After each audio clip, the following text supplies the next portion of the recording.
Welcome to the deep dive. Today we're digging into something you've probably noticed scrolling, TikTok, Instagram, places like that. Oh, yeah.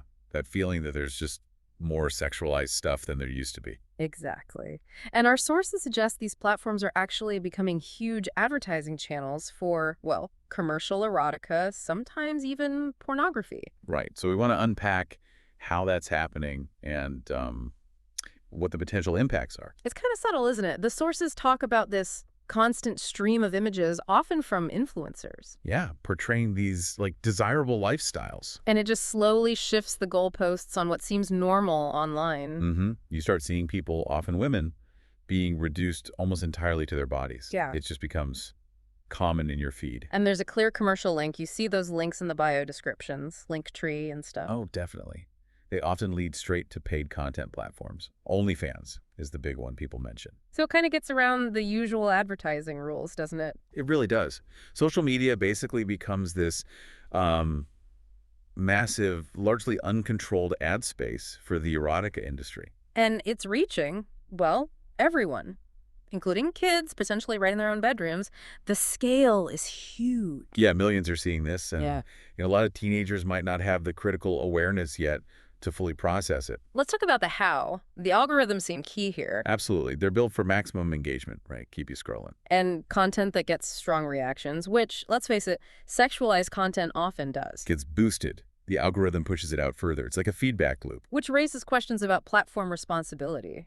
And the lack of transparency is a real issue. Total black box. We have very little idea why certain things blow up.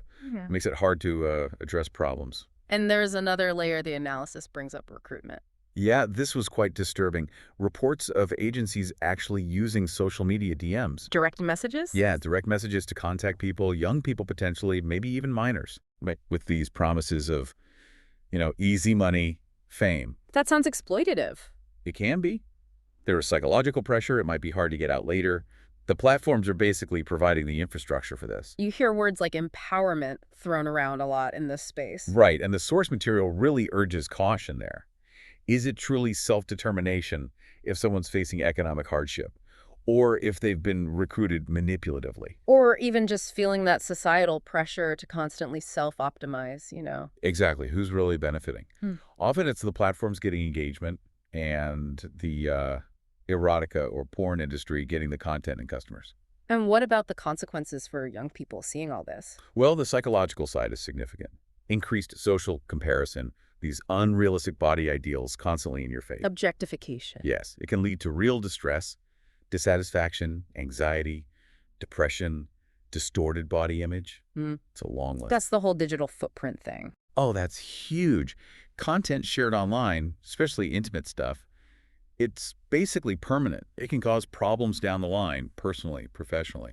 And are we educating kids well enough about these risks? Probably not. Seems like a major gap. And societally.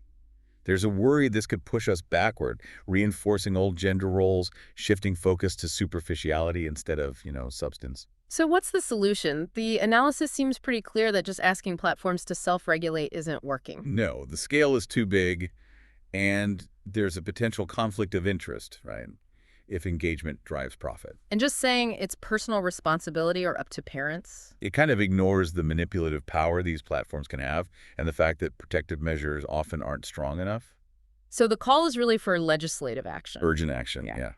The sources mentioned plans to talk to the German government, push for actual regulations. And suggesting Germany should lead on this within the EU, especially thinking about the Digital Services Act, the DSA. Right, using that framework. The demands are quite specific, too. Like what? Clear labeling. If it's an ad for an external sex platform, make it obvious. Makes sense. Also, stopping platforms from financially incentivizing creators to promote these external sites. Okay. And much stronger youth media protection. Making platforms legally responsible for effective measures, including stopping that kind of recruitment we talked about. What are the algorithms? More transparency. We need more insight into how they work and some regulation to stop them amplifying harmful trends. Algorithmic responsibility. And finally, Media literacy. A massive investment in education for kids, parents, teachers. Everyone needs better tools to navigate this. so wrapping this up, it's a complex challenge, this normalization and commercialization. Definitely. And the analysis strongly suggests relying on platforms alone isn't the answer. It points towards needing proper rules, more openness, and way more education. Yeah, it really feels like a systemic issue. So as you go about your day, maybe think about what steps you feel are most critical here. It's clearly a conversation that needs to continue.